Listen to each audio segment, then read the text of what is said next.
Welcome back as we proceed to build our blog page.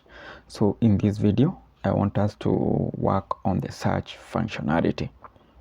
This is a functionality that will help a user get a specific blog post that they are looking for.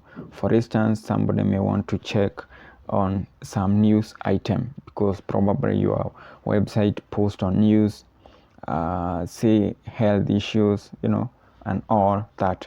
So we want to have a scenario whereby if a user searches for something, the system will search through the existing blog articles and will return the blog articles whose title has the some or all of the words that are included in the search intent. So the way to do that, we are first going to define a new path. We are first going to create a new path. So under our application, we have these urls.py. So we need to create a new path. Let's create a new path. Let's add search to that. Then the next thing, we want to have a view called search. Then we also want to name it search. Then in the views.py we need to define a new function for the path that we just created. So takes in a request, then we want to return and render the same. So in this case we can first remove the context. Once we do that, let's save.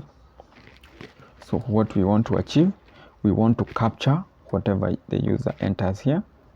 After doing that, we want to search through the blog that we have and filter so that we just return to the user the blogs that have these characters in the title. So what we need to do, we need to check, or we need to use either the get or the post method to get the data that a user enters in this field. So these are the two methods that we use to interact with data in coding languages. So in this case we have an option of using the get method, but what happens with the get method, it's going to generate a path. Let us just see how it works so that we are able to decide the best method to use. So what we need to do, let us first of all check if method or rather if request dot method is equals to, let us start with get, because we are basically getting data from the client, not from the database, but we are going to see if it's the best for use or we are going to work with post. So I want us to call let us call this search intent, and let's get this request dot get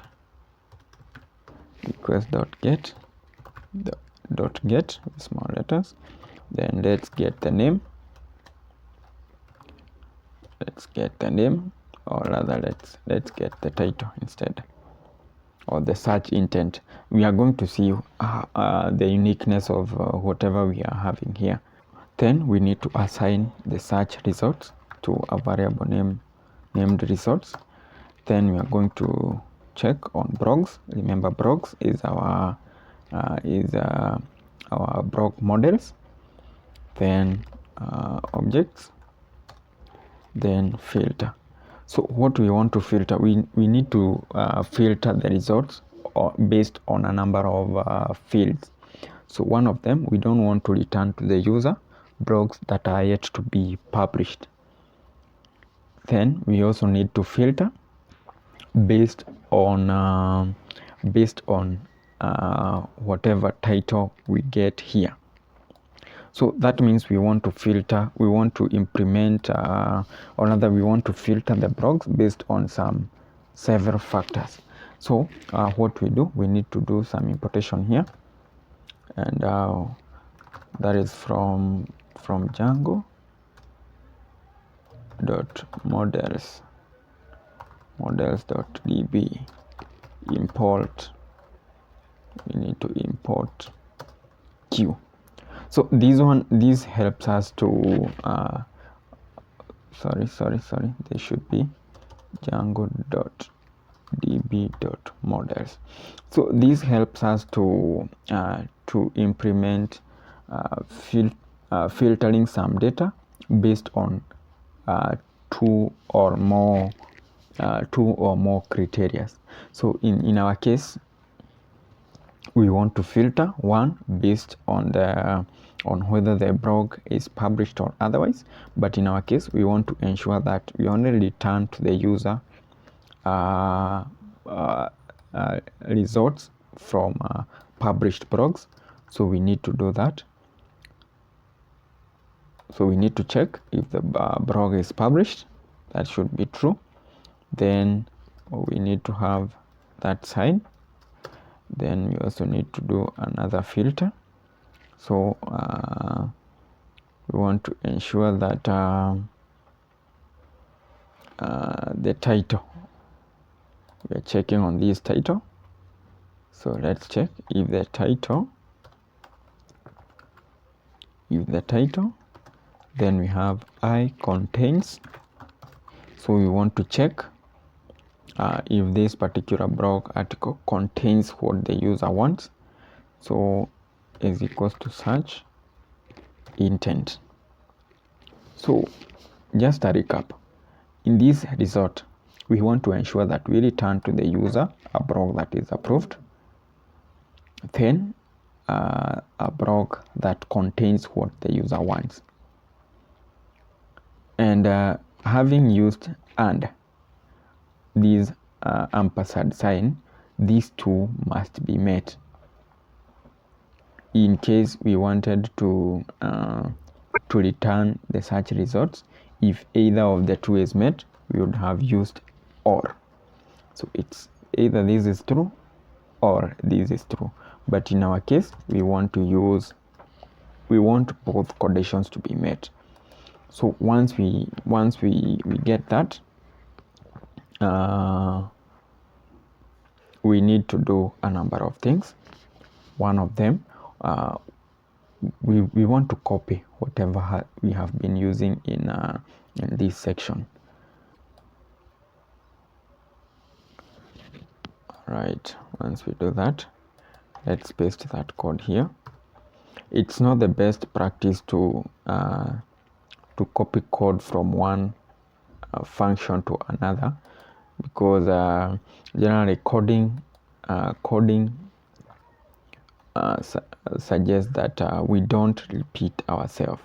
We apply the principle, the dry principle, which means don't repeat yourself.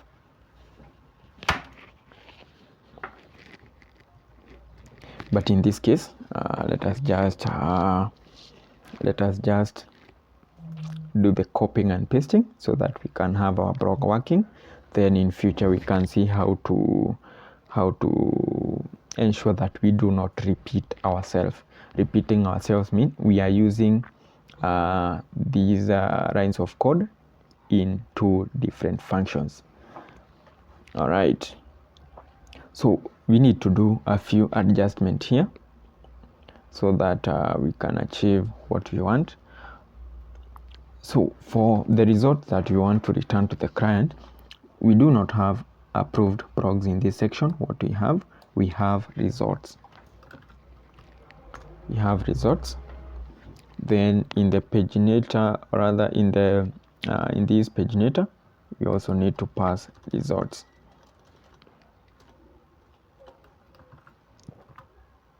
We also need to pass results, and then I think everything else should work as expected. Right, so let's save that. Then let's go back to blog and search for search. So the way to do this, you click on Control F, brings out this box, then you can search for search. So I think should be this form. So we need to work on how to submit this form, and we also need to we need to do some adjustment. We have the form ready, but we need to do some adjustments. So one of them, remember, we want to fetch this data, the data by the name title or any name, but it's always nice to give it a name that best describes what it is. So I would suggest we just name it search intent. So in the blog.html, under this form, so what we need to ensure is that the name of the input matches the name of this data that we want to fetch here. So it all starts from this form. So let's add a name here. So this name is the same name that should appear here. So if this was named title, ensure to capture title here. But in this case, we are using search intent. So the next thing is that we need to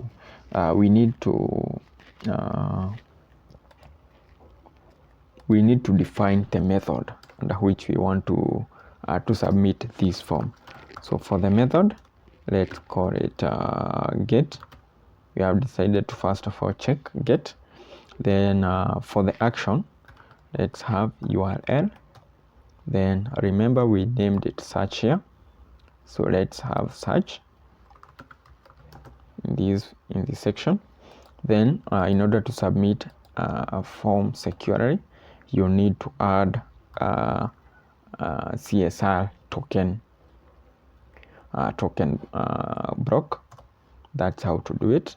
Otherwise the Django forms will not be submitted without this. All right. Then we can also ensure that the user is not able to submit an empty form.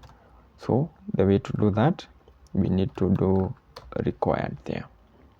So there are two ways of achieving this. One of them, you can check if whatever was submitted is has some data. Otherwise, you can restrict submission of blank input fields by adding this. So once you do that, save. Let us come back to this page and reload. So let us try to search for one of our blogs. Let's use second. Let's use second. Let's see if we are able to get. All right. We have an error. It's approved. Let us check somewhere. We got is approved.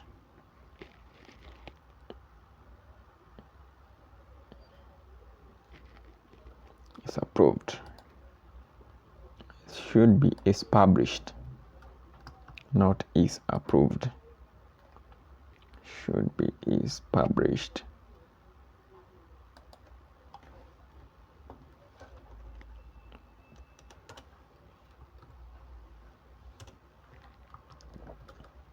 So let's come back here.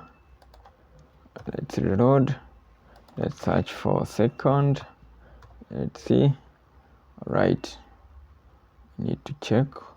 Cannot resolve the keyword title. I contains. All right. Let's go back here and see what we have. All right. What we are missing out, we needed to do some double underscore. Let's save that. Let's go back. Let's try again. All right. We are yet to get. Right. I think we missed on something. Still missed on something. So what we want to render here, we want to render blog.html, then we pass our context here. Let's save, let's go back to our home page.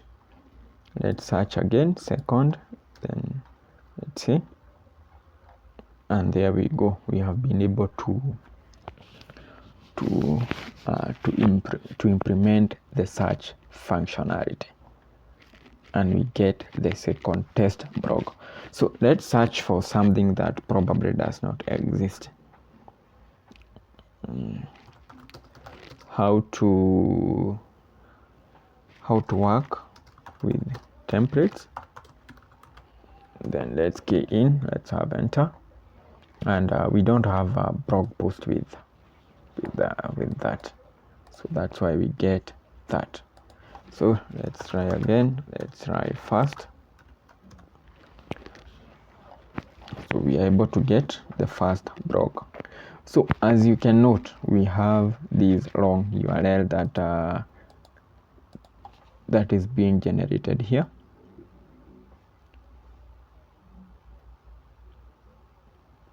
So it doesn't look the best, and that is where I wanted us to decide whether we would want to use a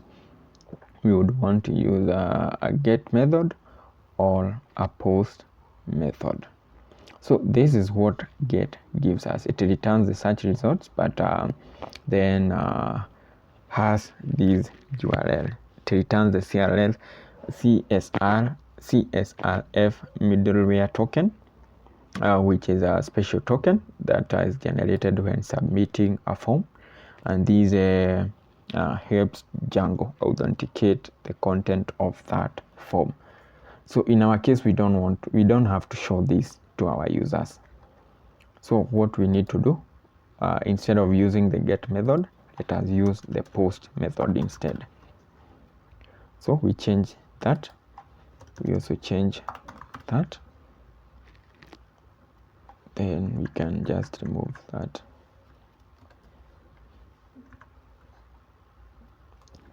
Once we change the method, we also need to come to our form and change the method here to post.